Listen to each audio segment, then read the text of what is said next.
कपड़े क्यों बदल रहे हैं? उन्हें जरा भी शक हुआ कि हम जुजुत्सु हाई से हैं तो वो भाग सकते हैं। मान लो कि हम पुलिस हैं और वो छुपे हुए चोर।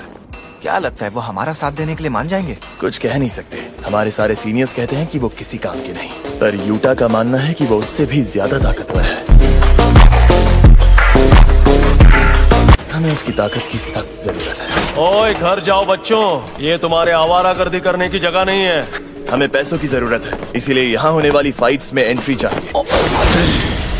इधर पहला रूल है, फाइट क्लब के बारे में कोई बात नहीं करेगा।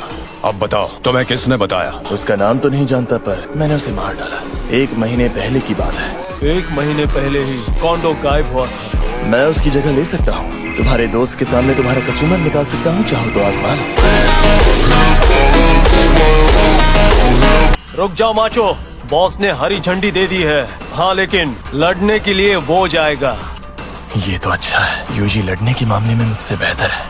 बिल्कुल नहीं, मैं लड़ूंगा। बॉस बोल रहे हैं उन्हें तुम्हारी शक्ल पसंद नहीं है।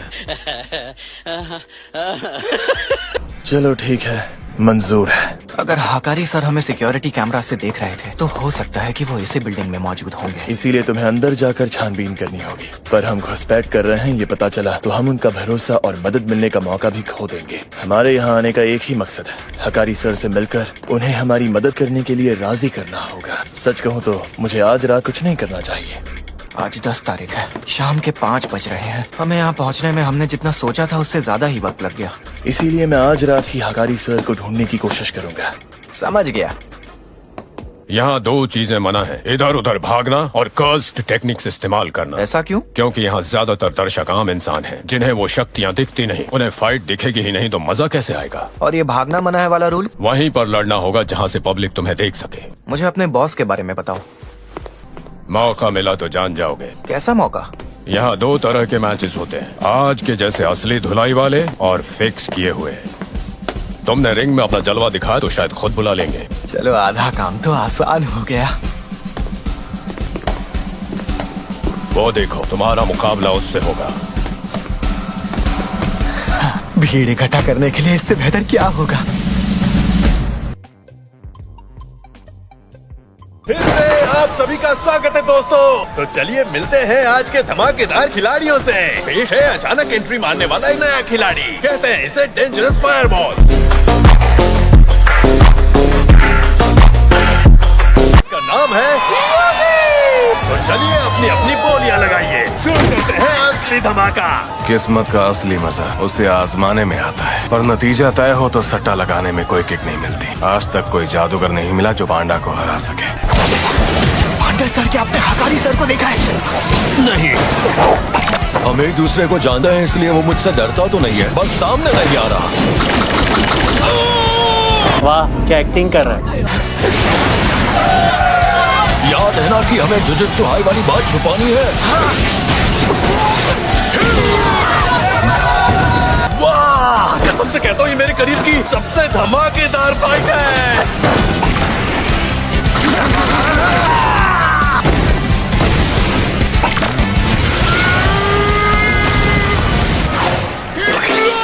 और विनर है यूजी।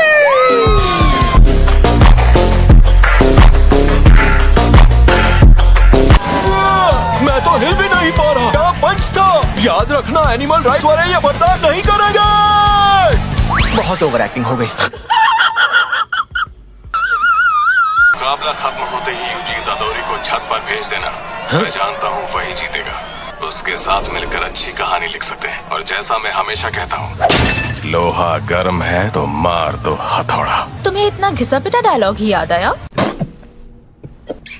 और दूसरे लड़के का क्या? उस लड़के पर कड़ी नजर बनाए रखो। अब मैं किरारा को उसके पीछे भेजूंगा। क्या? पता है एक दिन मेरी एक्स ने मेरे क्रेडिट कार्ड खाली किए। मेरे सामने उसे याद करना जरूरी है क्या? अच्छा, तो ऐसा करके यूजी अब हकारी से मिल पाएगा। लेकिन पांडा सर, आप अभी तक हकारी सर से मिलने क्यों नहीं जा पाए? पर मैं उसके करीब नहीं पहुंच सकता। लेकिन ऐसा क्यों? दरवाजे की तरफ बढ़ता तो हूँ पर फासला कम नहीं होता। अरे कहना क्या चाहते हो? ये फीलिंग बिल्कुल गोजो की टेक्निक जैसी है। शायद ये किरारा की कस टेक्निक की वजह से है। क्या वो असर सिर्फ तभी होता है जब किरारा मॉनिटर रूम में होती है? वो नहीं पता। उन्हें शक हो गया तो कहीं गायब ना हो जाए, इसलिए मैं सिर्फ सर्कस वाला पांडा बन गया। आपको क्या लगता है यूजी उन्हें मनाने में कामयाब होगा? यूजी की ये चुलबुली पर्सनालिटी हाकारी के साथ काफी फिट बैठती है, पर वो झूठ बोलने में कच्चा है ना? वो तो झूठ बोलकर काम निकालने को ही गलत समझता है। चिंता मत करो, जैसे ही यूजी मॉनिटर रूम में पहुंच जाएगा, मैं चुपके से पूरे एरिया को अपने कंट्रोल में ले लूंगा। इस तरह तो अरे कुछ नहीं होगा, मैं सबको सुला दूंगा। वहाँ कितने गार्ड्स तैनात हैं? एंट्री पर 4 और छत को छोड़कर बाकी हर फ्लोर पर 2-2। उन्हें हम संभाल लेंगे। क्या तुम अभी सिर्फ फर्स्ट ईयर में हो? काफी छोटे हो यार। आप तो काफी खुश लग रही हैं। और नहीं तो क्या, काफी वक्त बाद इन इतने जोश में जो आया है। सच कहूँ तो मुझे उसका ये जुनून बहुत पसंद आता है। यूजी इतादोरी, अगर मैं तुमसे ये कहूँ कि तुम दिन में सिर्फ 1 घंटा काम करके महीने के लाखों कमा सकते हो, तो मेरा यकीन करोगे? पैसा ही पैसा होगा। वो काम क्या है ये जानना चाहते हो तो पहले तुम्हें मुझे 2 लाख देने पड़ेंगे।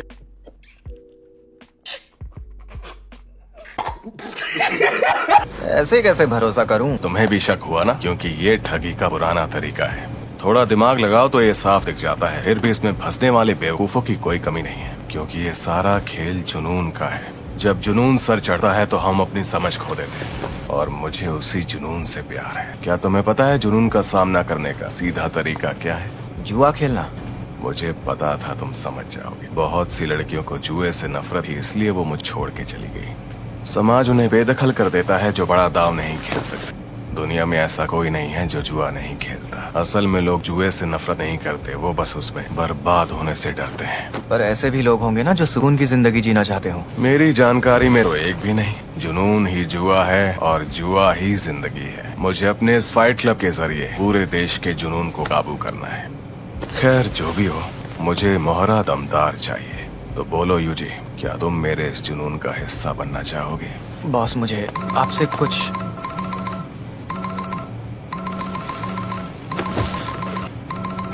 वैसे तुम क्या पीना पसंद करोगे? कुछ भी चलेगा, बस शराब नहीं चाहिए। झेली नहीं जाती क्या? शक्ल से लगता तो नहीं कि तुम इतने शरीफ हो। वैसे पता है गोजो सातोरू को भी शराब नहीं जमती। अच्छा, कौन है ये गोजो?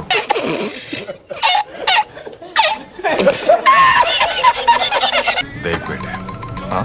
गोजो सातोरू को ना जानने वाला जादूगर आज तक पैदा ही नहीं। अनजान बनने का नाटक क्यों कर रहा है? कहीं तुझे जुजुत्सु हाय ने तो नहीं भेजा? सुनिए,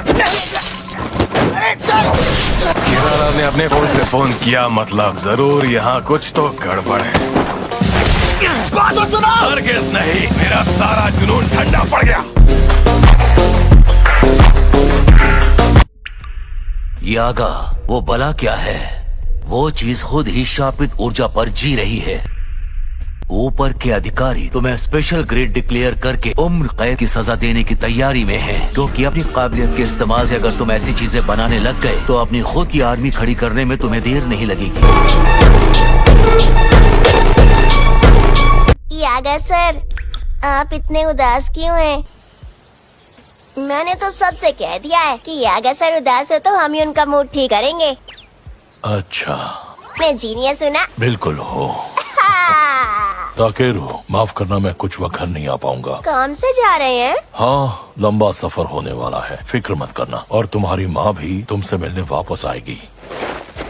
यागा सर सुनिए, आपके बिना हमारा किसी चीज में मन नहीं लगता। पक्का ना कुसाकाबे? मैंने मदद की है, ये किसी को पता नहीं चलना चाहिए। हाँ? वैसे भी उन पर एक उधार बाकी है। अब जाओ, निकलो यहाँ से। ये चीज तुम्हारा भांजा नहीं है, इसमें बस तुम्हारे भांजे की इंफॉर्मेशन है।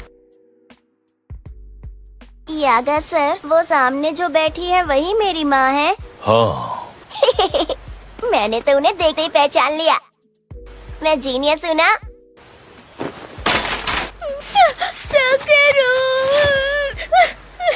माफ कर देना। तुम इन शराब से बनी कठपुतलियों को दुनिया की नजरों से दूर रखना चाहते हो, इसलिए वो उसके साथ नहीं रह सकता।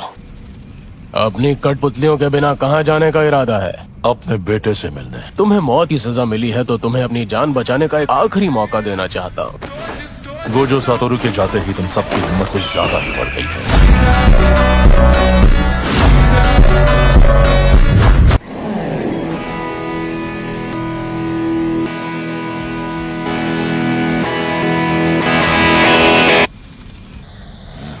अब मैं आगे संभाल लूंगा तो तुम जा सकते हो। ठीक है, मरने वाले के शरीर की यादों का एक आत्मा की रचना करने में इस्तेमाल करना होता है, फिर उस आत्मा को कठपुतली के कोर में डाल देना है। लेकिन तुम ये अभी क्यों बता रहे हो? क्योंकि ये बड़ा श्राप है जो मैंने आपको बताकर एक तोहफा दिया है।